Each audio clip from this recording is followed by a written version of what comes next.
I am your host, Steve Suarez, and joining me in studio today is Mr.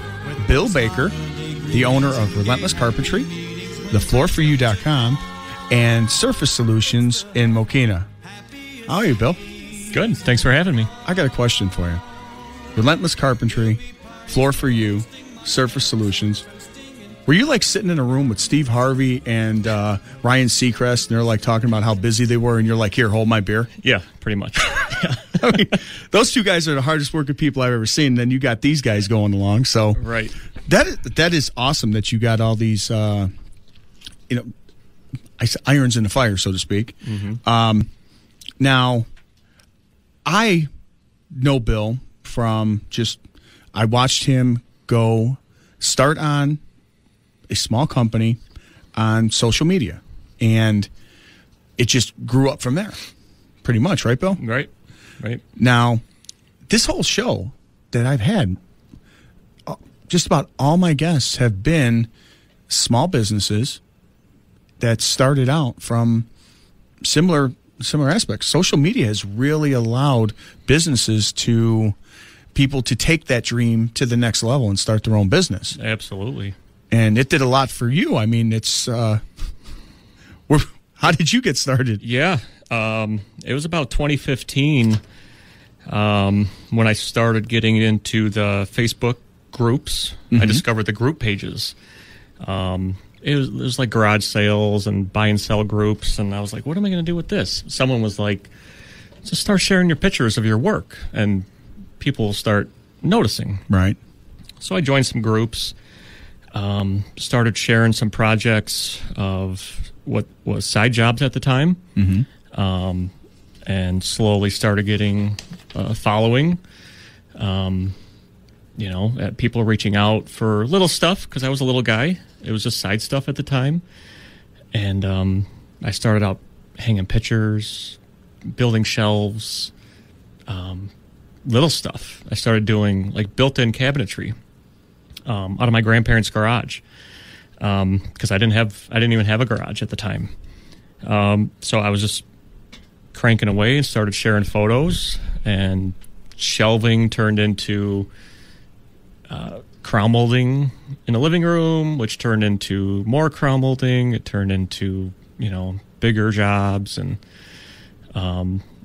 as the jobs got bigger and better, so did my following. And it wasn't long before I was able to actually leave my job and do this full time, mm-hmm. which was ultimately the goal for me. 2015, 2016, we had our first child on the way. Congratulations. So there's 3 now, but there was one on the way at the time, right. which was new to me. Right.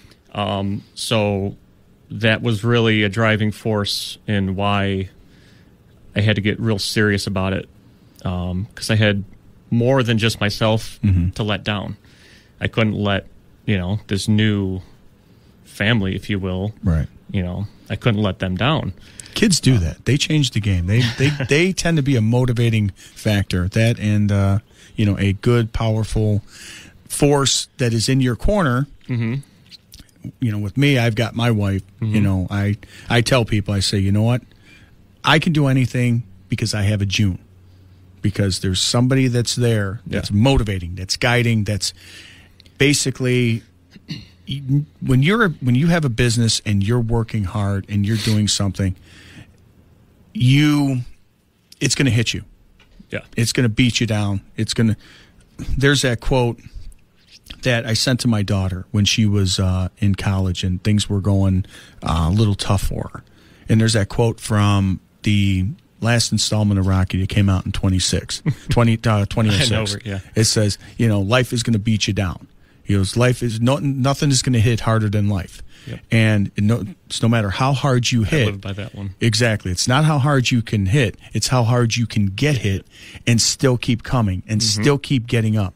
And I use my wife as an example, and I've seen the way you talk about yours, and it's one of those things where I don't need her to fight the battle. She's going to be there to give me the 10 count, to ring that bell, give me the 10 count, be my manager, be my, my cut man to get me going. So I'm ready to fight again.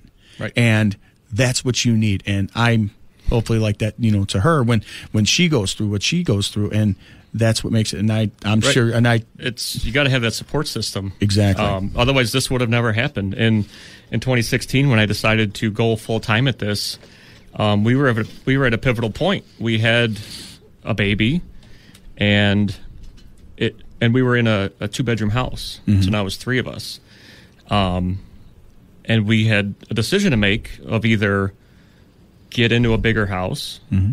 or start a business. And I really fought my case. It wasn't an open shut, start a business. I had to really prove to her my commitment, not only to the family, but to a new business that was, hit or miss essentially at the time. Because I've tried to start a business many times mm-hmm. since I was 18 years old. I've tried this and other businesses multiple times, mm-hmm. and it never worked out. But I never really had that reason why, which is kids and my family now, to keep me pushing. I was just letting myself down, and I was okay with that at the time. But obviously that's changed, and I have a strong foundation, and obviously we made the decision to start the business instead of the house. So we toughed it out in the house for a couple years. That was a huge gamble. It was. I didn't have. I had no savings. I had no money. It was really just throw it up in the air, get a credit card, and let's hope this works. And within a few months, I was able to get out of the garage. We got our first shop. I had first employee within the first year, and it really it took off. Oh, it's quick. It's all about timing too. And exactly. Well, I was talking to my brother about something I saw, and it's like me and him, we kind of have different outlooks on certain things. And I told him, and I saw this thing that Steve Harvey said, and he was talking about Michael Jordan. Mm-hmm. He said Michael Jordan took like 500, or he made like 500 career game-winning shots or something throughout his career. Yep. And he says he made them, but he took like 1,200 or whatever. Exactly. Okay. He says, but you only hear about the 500 mm-hmm. because he made them. He says, I auditioned for many roles, but you saw the ones I made. He says, you can't win if you don't take the shot. Right. You have to take the shot. You have to you have to go. The only time you miss a shot is the one you don't take. Mm-hmm. And we talk about this because now's the season, but people are shopping. Now is the time where people are, they're buying gifts for the holidays. And now is the time to support small businesses, such as yours, such mm-hmm. as mine, and other small businesses out there. Because, this may sound funny, but remember Sesame Street was who are the people in your neighborhood?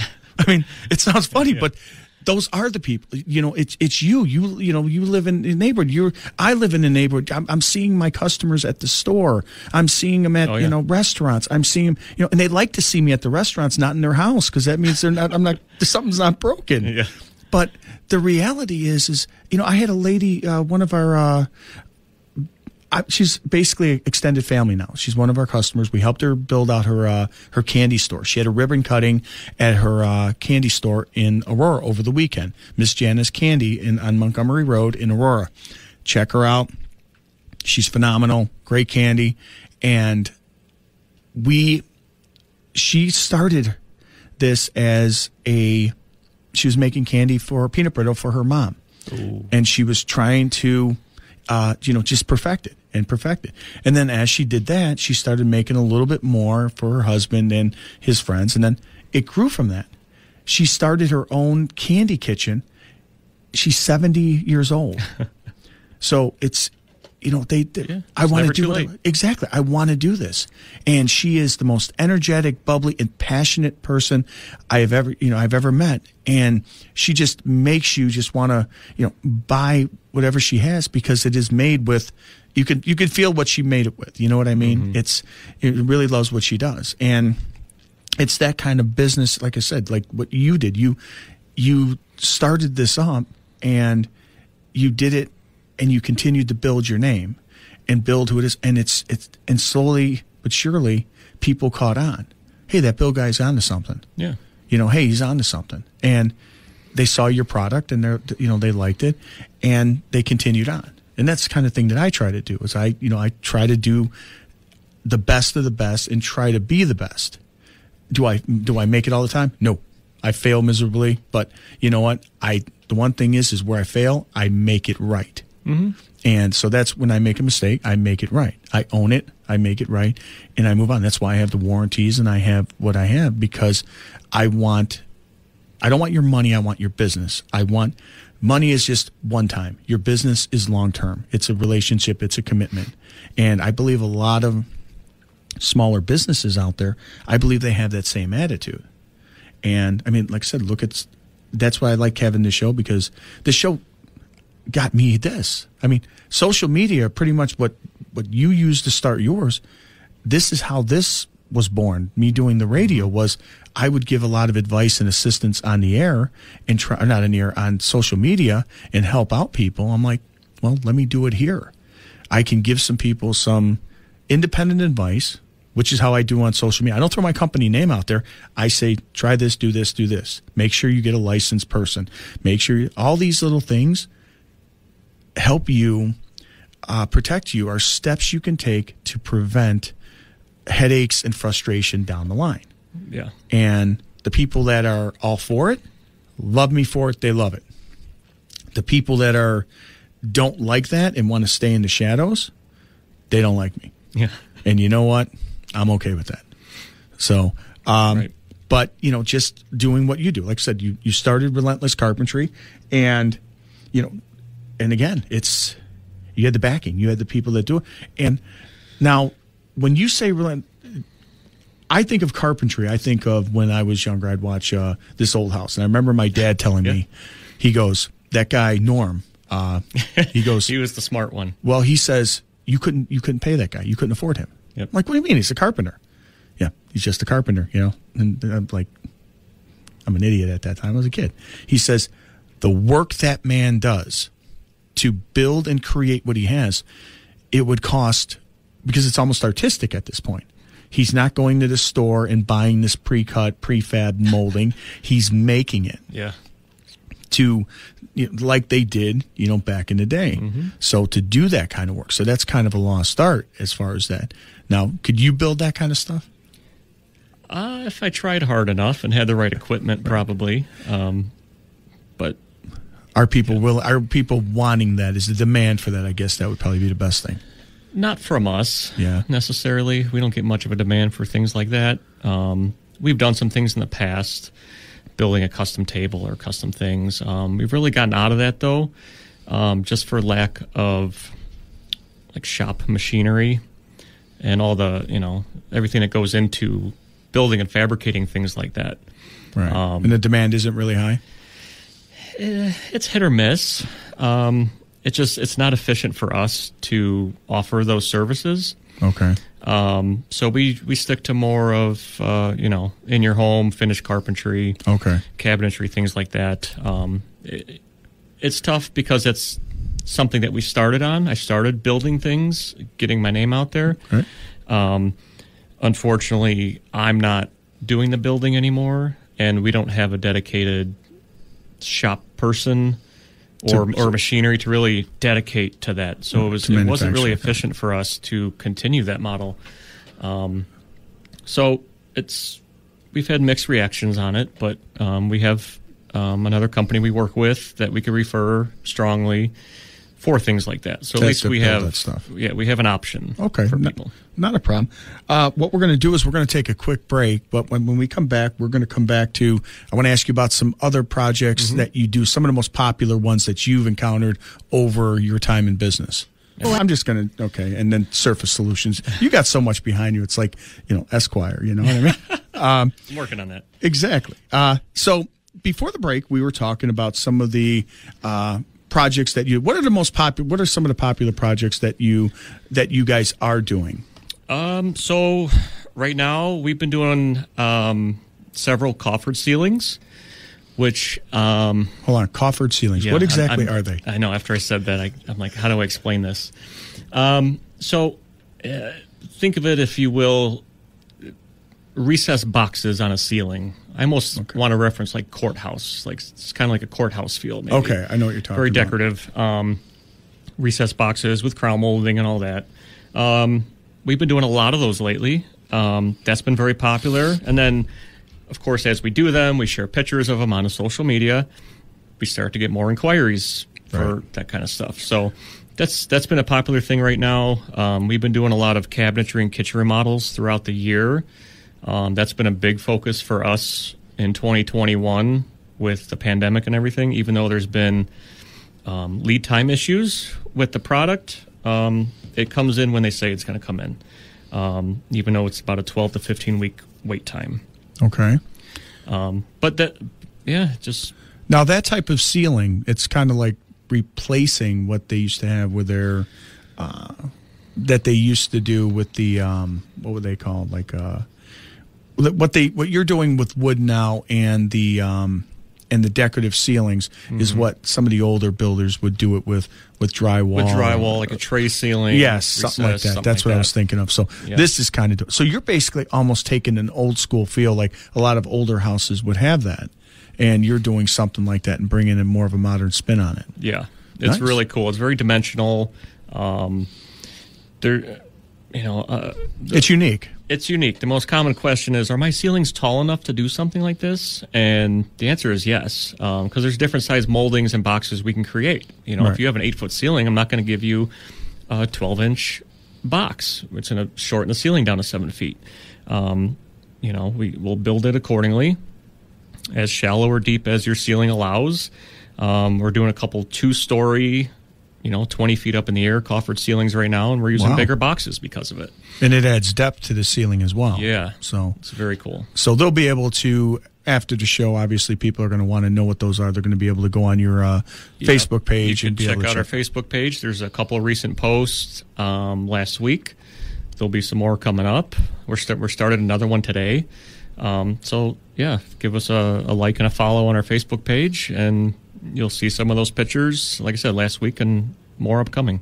All right, quickly, if you had to pick one of the most unique projects you've done or worked on as Relentless Carpentry. The most unique.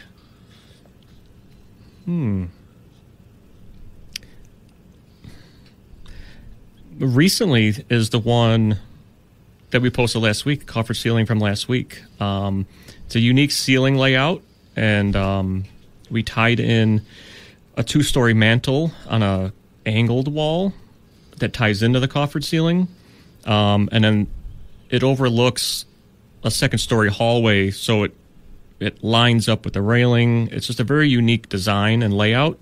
Okay. And being 2 stories up is a wow factor. That's probably the most unique lately, aside from all of our kitchen remodels. We'll have some pictures coming up soon of a very nice kitchen remodel in Mokena we've been working on. A lot of good stuff. Okay. And that design those designs that you do, are you designing those, or how is that designed? I mean, you go in there, you lay everything out, and you have your guys, your staff, your expert staff will go in there and lay that out and design it, because obviously they're one-off. They're not going to be, what goes in house A is not going to go in, house, 5 houses down is not going to be the same one. Yep. Layouts are always different. Some of it's personal preference. If you prefer to see a bunch of smaller boxes, or if you want elongated boxes, if your room's square, if the room's elongated, I'll give my opinion. It's a lot of it's personal preference, and I'll always try to guide them what I think would be the most fitting for their situation. I like that. Yeah. The thing is when I don't think people really have an idea of, they have a lot of ideas in their head, but they're not sure what they can and can't do. Right. And that's where it takes getting the right professional that's going to be able to take that idea and take that vision and go, yeah, that's what I want. Because there's a lot of people who out there that are, you don't know anything. I'm the contractor. I'll get you what you want. Mm-hmm. And in the end, they get it. They wind up paying for it. And they just, every time they walk by it, they hate it. Yeah. And there's a lot of customers that have that. And I don't like to see that because I've run into it. And it's like, hey, you got this done. Yeah, I hate it. Ever since it's been done, I can't stand it. Just every time they look at it, you could just see the disdain, you know. Yep, and we've come across that when I'm in home doing the original measure. They'll say, oh, I had so-and-so out. They did this, but I really don't like this. Can we redo this, or can we do it better in this room? Right. Because they didn't know what the customer said, oh, I want this. And the person just said, sure, whatever you want. I'll throw it up. Doesn't make it right or wrong, but... Well, we've run into stuff like that where people say, I want this, I want this. No, you don't. Well, the reason why I say no, you don't, it's not that I don't want to do it. Yeah. I can do anything that you want. I can make water go wherever you want it to go. Yeah. You can have a bathroom wherever you want. You can have drains and plumbing wherever you want. As much as you're willing to spend to get this to that point, you can get whatever you want within the code.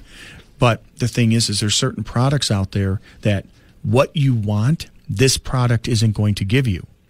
It's not going to give you what you think it's going to do. So what's going to happen is you're have it in your mindset that you want it. And then as a customer, you have it in your mindset that you want it. And then what happens is it doesn't perform like you want it to. And then what happens is, well, the plumber didn't tell me. It's still your fault, yeah. Exactly. The plumber didn't tell you. Well, I did what you wanted. Well, I'm not the professional. Yeah. You're the professional. You should have told me. And we've had most of our customers, I'd say vast majority, take our input and say, okay, this product, and here's why. We'll tell you why this product isn't going to be. And we had some come to us and they were kind of upset that, well, you said something about my product. You basically talked down about my product. No, we don't talk down about the product. We just tell you you're not going to be happy with it, and it's not a quality product for what you're trying to do with it. Mm-hmm. And if it's not going to perform and give you the longevity and give you the performance on what you want it to do, then it's up to me to tell you. Because it's almost always going to be labeled if it doesn't perform or there's a failure on it, you're almost always going to blame the person who installed it, or no, that's just the way it works. So I try to nip it at the bud, like you said. You want to make sure you're happy coming through the door and know what you're getting coming through the door, so you can. It's all those are resolved right coming through the door. It's all about educating the customer before any of the work is performed. Exactly, letting them know the expectations. And I have pamphlets I give out at Estimate that kind of goes over our procedures, what to expect when we show up. Right. Expect a little bit of dust. Expect this. Expect that. Right. So I try to set those expectations far in advance before anything becomes a problem. And they say, well, this is a certain way. Well, I tried to, educate you up front, but what you take from that is... Well, you try to minimize as much as you can, but again, you go through and you go through it. A lot of times people are so excited about what's happening, they kind of like... it's like you had me at when you said you can do this and it's going to get done and I'm going to get the kitchen. They don't hear some of the other spots, but I mean, and I could. It's trial and error, as long as we've been in business and anybody, you learn from mistakes, unfortunately. So, smooth seas never made a good sailor. So no, you got to cross those, but it's all like you said with the Rocky quote. It's all how you handle those punches, and keep moving forward. As long as you make it right, and we do, from day one, we've always backed up anything if it didn't go as expected. Absolutely. So, now, going to moving forward as far as just the same approach, I know you're running into with the flooring.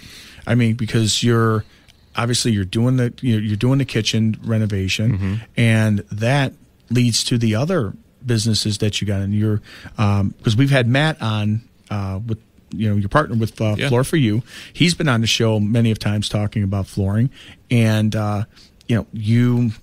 it's one of those things that I know you run into where it's like, okay, you have it at the showroom, it looks good, you give a sample, you look good, and it's like, oh, it looks different here, and it's like, okay, it's like, So, what we allow when you come into the showroom, if you want to take any of the sample boards home to see it in your home, in your lighting, in your situation, how it goes with your walls, that's the best bet. And the sample is the true floor. It's not there's a picture too, but it's actual pieces of flooring. Right. So take the boards home, put it in your light. You might not have the daylight bulbs like we have. You might not have the colors that we have in our showroom. So we encourage you to stop in, see it in our space, but then also take it home and see it in your space where it's actually going to be. Right. So it doesn't get installed, and you're like, well, wait a minute, this looks brown now, and it looked, a different color. Yeah. I thought it was more gray, or I thought this. And, and it's happened a couple times, but, it's... I can imagine on that. And I know that, like I said, Matt's been on the show many of times talking about the quality products that you guys install. See, so you guys have it. You guys have it good as carpenter. You guys do all the pretty work. You guys do all this beauty stuff. Nobody cares about us until it doesn't work. We go in and we do the plumbing, we do that, but they don't think about us. When they're using their functional kitchen and everything works, we're non-existent. Only when it doesn't work. They invite people over. Look at my backsplash. Look at my counter. Look at my floor. Look how hot this water comes out of the sink faucet. Nobody says that. Said nobody ever. Nobody cares. Oh, wait, listen, did you hear that? That's the sound of my garbage disposal. Hear how quiet it is? Yep. Yes. No, nobody's thinking that. Nobody's talking about it. It's when it doesn't work. Yep. It's when you have that family over and you're showing off your new kitchen and the sink doesn't work or something doesn't work. That's when we get that. And usually at that point, they're very irritated. So, but, not to say it was anything we did. I'm just saying it's like, that's when we, when the sink isn't working, that's when, we get the bad side of it. Yeah. You guys get all the props. We get the other side, So we're behind the scenes. Somebody's got to do it. Exactly. But I mean, just getting back to the flooring, I mean, there's, the products that you guys carry, the Cortec products, and they're very popular. Matt was on there. I told him how much but my opinion on it of how durable it is. Yeah. And now, as far as the products, the flooring products that you have, like the Cortec, I noticed that people are not only using them for flooring. I thought I saw somebody put them on a wall. We've used it on a wall. It's been an option a few times as opposed to putting up actual wood, because it's clean, it's cleanable, it's easy to wipe down, just like your floors. There's a lot of good visuals for doing some of the focus walls that we've done. There's some rustic wood looks, and I have one on my dining room wall, and it looks great.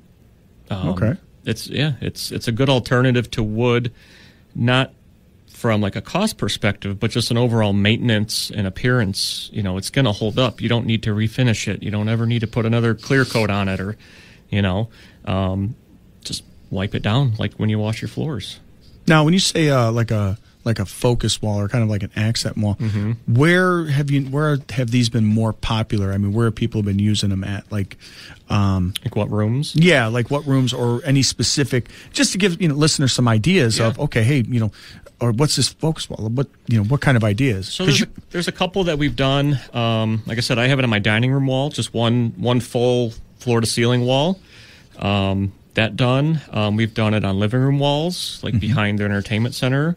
Okay. Something like that. We've also used it inside of a coffered ceiling one time. So inside the box, the recessed box, which would normally just be like your painted ceiling, the drywall, we've put vinyl plank up in there and then crowned around that. So you have a wood look inside your boxes. Okay, that's a nice look. Yeah. It's definitely unique. So there's many uses. I'm sure we'll keep discovering more. But yeah, we've used it at a golf course for wainscot. We ran the planks vertical on the wall with a chair rail on top. Really? And it's a good, durable surface, washable. Take a beating. Yeah, you could almost hit it with a hammer. And if it does have an issue, you can replace them, right? Mm-hmm. See, my encounter with this type of flooring was when I found it, piece of it that fell into a sump pit. It was there like a year and a half, and it didn't. I wiped it off, and I sent the picture to Matt. I'm like, this. He goes, oh, okay, you found one. He goes, you like it, huh? I go, no. I said, this was part of it was in a sump pit, and it didn't get into any. It wasn't like obstructing anything. It's just a piece of it kind of fell in there. I said, it's been there for like over a year, almost a year and a half. I said, there's no. It didn't separate. It didn't expand. It didn't discolor. I wiped it off, and it dried out and looked the same. I said that right there is a Testament. Is a testament of the durability of the product. And when we were at your open house, your grand opening, I even told one of the reps from the Quartz about that. It's a great product, especially if you're putting it in a basement.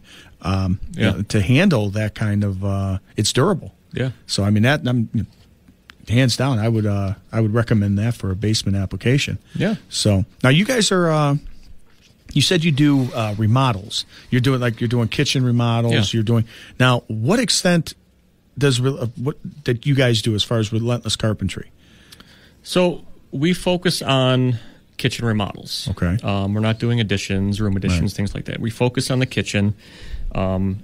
So to the extent that we do the full remodel. We supply the cabinetry, supply the flooring, obviously. And now the countertops, and we'll do the full remodel from basically start to finish. So you handle all the general contractors and everything else with that? Yeah. Okay. Well, we're going to take a quick break, and then we're going to get back to how much you guys do on that and the countertops that you were speaking of. Yeah. Welcome back to the Prepare to Repair show. It's festive. It's Christmas. It's the holidays. I'm excited. How about you, Bill? I'm pretty excited. I am your host, Steve Suarez, with RJ Grand Plumbing. Back with me is Bill Baker with Relentless Carpentry, Floor for You, and now Surface Solutions. Mm-hmm. And before the break, we were talking about home remodels. Now, you do kitchens, and before, I mean, but you doing, the carpentry, you did the cabinetry, you did, whatever you did there, and now moved into the flooring. Now you're able to supply flooring options for customers. Yep. Now, recently, you've went to the next level and, trying to show up Steve Harvey and Ryan Seacrest with another company. What's that? I'm coming for them. There you go. You purchased a company called Surface Solutions in Mokena. Yeah. Now, tell us about Surface Solutions. So Surface Solutions is a full-service countertop company. As far as stone countertops goes, quartz is a big thing, granite, travertine, anything like that. They have been in business about 7 years, I believe. I have recently taken it over as of November 1st. Okay. We have always used them with our kitchen remodels. We've always gone to them for the countertops. So we've always worked. We already have a working relationship with them. I've got a dumb joke here. It's like you're not only He's cracking himself up. What was it? I'm not only a member of the hair club. I also happen to be the president. Yeah. You're not only a customer. You also happen to be the owner. Yeah. I got a lot of stupid things going in my head. When you were saying unique, you were talking about unique. Do you remember Beverly Hills Cop? Absolutely. You see it? Do you remember when Eddie Murphy went into the Playboy Mansion? He was trying to get in to get the bad guys, and he said he was. Was it Beverly Hills Cop 2? Where he said he had something and he needed $10 for, and he was going to give it for. He needed it for his daughters, Monique and Unique. I'm like. I was watching. I can't remember if it was Beverly Hills Cop 1 or 2. Or 3. Where did you come up with that? It's like my daughter's one, and she gave him a $10 bill to buy stuff for his daughters. He's like, "Oh yeah, they're gonna have. I can get them one sock, one sock each." But when you said that, I was just thinking Eddie Murphy on that. Yeah. Classic. I love. Yeah. Favorite comedian. I love those movies. Yeah. But you've used them. You were getting back to that in my dumb humor. Got sidetracked. Yeah, forgive me my sidetracked and dumb humor. You were you've used them. Yes. You were aware of their doing business with them. Mm-hmm. So obviously you liked what you saw with the way from doing business with them for so long. Yeah, this was something that added to what you can offer your customers right now. Yeah, exactly. They were one of the first countertop companies I had found when we started doing kitchens. Right. And just, I got became friends with the owner, and we were just kind of friends ever since. And, he had another opportunity come up out of state, and he brought it up to me beginning of this year if I would be interested in purchasing the business. And I said, well, I don't know. I never really thought about that. I just always thought of working with you. a lot of trial and errors to get here. November 1st was my official takeover date. Okay. So we've been working. We just remodeled the showroom, making a better customer experience. Okay.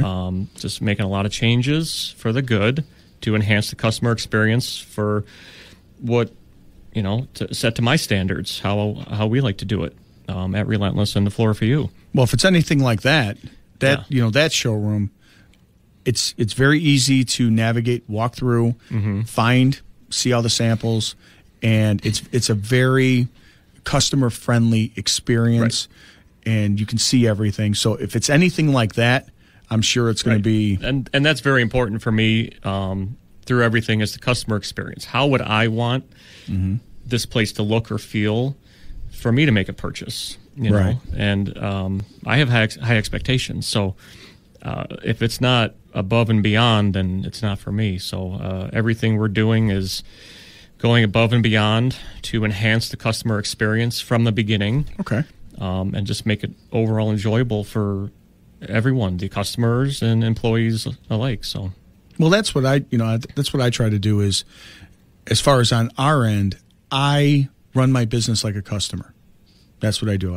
If I'm paying the bill. And honestly, one of my big things is, and I follow it with just everybody, employees, everything. Do not give me an excuse during the job that you don't want to hear when you want your check, when the check comes. So basically, I get everything going and I hit points. I make sure you're getting everything that you need. So when it comes time to get paid, everything is all there. Mm-hmm. There is everything, all the I's are dotted, the T's are crossed, everything is there. And I've run with that even with people that I've done business with. Don't give me any excuses, during the job that you don't want to hear on payday. Right. Because the customer doesn't want to hear it. I mean, it's funny, like the job's going, I missed the day, I can't get there, I can't get here, my truck broke down, my dog got bit by a squirrel, it's like, who knows? I mean, just name anything that's out there. But, okay, well, I need to get, pick up some money. Well, I didn't get anything. No, right. That irritates me. I'm here to deliver a product. I'm delivering that product above and beyond. If I'm not, call me. I want to make sure that you get it. That's 100%. Mm-hmm. That's why I have the money back satisfaction guarantee. I want this to be. I don't want to do a job that you're going to be aggravated. I don't, like we were just talking about. It's like every time you look at it, you're looking at it with disdain and anger. I don't want that. I'd rather not do the job. I'd rather give you, and you find somebody that's going to make you happy. I don't want that type of experience because that's not what we're about. Right. And if you can eliminate that and you can keep and deliver, because that's what people want. I just want you to do what you say you can do. At least that's how I am when I go into places. I would like this. Do you have it? Yes. Will it do what I want? This is what I want it to do. Will it do what I want? Don't yeah me to death just to get the sale and then find out that, it's not exactly going to do that. But it's like, well, why didn't you tell me? You didn't ask. Yeah. Oh, I hate that. Yeah. You didn't ask. I don't know enough to know what I don't know to ask. I don't know enough information to ask those questions. That's why I got a professional. Right. And same thing with it's like, okay, I'm going to tell you this. This is what this flooring is going to do. What is the application you're going to use it for? Or I'm getting this countertop. Okay. What are you going to use it? What's your idea? What you're going to do? And because if they ask you, because there's certain people that ask about stone, it's because there's rumors out there, and I don't know how any of them are true. I don't know anything about stone. You can't put certain hot things on a counter. You can't do this, that, you know what I mean? And you have to seal it. You have to do certain things. I don't know. And those things that, obviously you being in the business, your staff is going to let them know this is the care that comes along with it. This is what you need to do and so forth. So there's a whole list of information that's given, just like we give a lot of information so people understand what kind of product they're getting. Mm-hmm. And I insist on people doing their homework. And just like I know you do, it's okay, this is what I'm going to do. Check it out. And social media is one of those things where, we actually were discussing this the other day where there was a person they had a water heater issue. They asked for recommendations. They got recommendations from a lot of the same company. And then they wound up posting after the holiday, after Thanksgiving, that they got overcharged majorly. I mean, it seemed it was a lot. It was a lot for what they got there for a water heater. It was a lot. Well, come to find out, they wound up using somebody that was none of the recommendations that they got. None of the recommendations. And then the recommendation that they got, or none of the recommendation they got, the recommendation that they did get, they had used that company before in the summer and didn't call them back. And their response, I should have called them back because they did something for me in the summer. Okay, my thought was either there's a reason why you didn't call them back, whatever the reason was. And honestly, just because the customer, or just because the company that came out, they really, took advantage of you, that makes them bad. They're bad. They're bad for doing that. They shouldn't have done that. Right. Okay? But it doesn't make the other company any better. If you didn't want to use them, you shouldn't use them. You got to do your homework. Ask questions. Find somebody reputable. And if you're unhappy with a product that you got from a company, talk to them. Yeah. Tell them what you had an issue with. So give them an opportunity. There could be misunderstandings, and if nobody speaks about it, it just... Exactly. They move on. Right. So the company that came out and did a job for you earlier that year that you may have, there was a reason why you didn't call them or whatever the case may be, you should have contacted them and said, hey, I had this issue or whatever. Maybe they couldn't get to them. Who knows? But this other company that went out there, I would be first calling up and saying, this isn't, I need a detailed, all this information on why this is like this. What did I get for this? So forth. But it all comes down to, like you said, right up front, getting that information and dealing with a reputable company that's actually going to care when there is an issue. Mm-hmm. There are companies that don't care. There are companies that want your money, and they'll spend a lot of time getting a lot of new customers and hoping you have a short memory. And I don't go with that. I go with people who have, who continuously call us back. Now, a lot of people, they talk about reviews. I like reviews. I think reviews and recommendations are great. Don't get me wrong. But, a lot of people don't review. Until there's something wrong. Well, that's it. That's when a lot of people do make reviews. That's when a lot of people do. What the reason why I say I don't really, I like them. They're great. But I don't, rely heavily on them as something, because I would rather the phone ring. I'd rather you call me back for more work. I'd rather you tell friends, family, neighbors, whatever. Those type of things are the best recommendation reviews you're going to get. Right. Because a lot of people, they'll use you and they'll just keep using you. Word of mouth, repeats, referrals. Exactly. So when you've got people that have used your carpentry coming over to Surface Solutions, or you've got people that have used, that bought flooring for you, like, I'm going to buy I'm going to buy countertops from you, and vice versa. So they're using all these things, and that's what you want. And like I said, I love the fact that you started out in one business and you're growing and doing that. It shows that there was a woman on Facebook that was doing nails, and people were giving her a hard time because they didn't like the product she was doing. And I said, you know what? I said, keep doing what you're doing. I said, because one or two customers on Facebook now, in 6 months, that's a booth in a salon. In a year from now, that's your own salon. 2 years from there, that's 2 salons. You never know where it's going to end. You're only going to go as far as you want it to go, and don't let anybody stop you. And that's what we're seeing. A lot of the stuff that we've had on the show are people like that, and you're proof of that. Just keep doing the work, stay relentless, and that's where the name came from. That's what it took me to get that business going, up and running, was being relentless in the pursuit of what I was after. And it's small victories every day. Some days might feel like you're losing. But pick yourself back up the next day. It's another day, another opportunity. Well, you're going to fail every day. Just get back up and get better. Not every day is a good day, but we get through it and we resolve any issues, and the next day is another opportunity. Awesome. So, how do people get a hold of you? Start at number one and work your way through. We don't have a whole lot of time, so you might want to get through that. So for your kitchen remodels and trim work, you can go to relentlesscarpentry.com. or call us at 888-575-8746. You can stop at our showroom at 9614 Willow Lane in Mokena. It's right by the Fuller's Car Wash, 195th and LaGrange. The Floor For You shares that same showroom. We are there Monday through Friday, 9 to 5, or by appointment for the weekends. You could also go to thefloorforyou.com, number 4, letter U, or give them a call at 855-535-6678. For Surface Solutions, 9615 194th Place in Mokena. I think I got that right. We are the building south, just south. There's 2 parallel buildings. We share almost the same parking lot. Right next to School of Rock. Right next to School of Rock is where Surface Solutions is at. You can go to surfacesolutionsIL.com.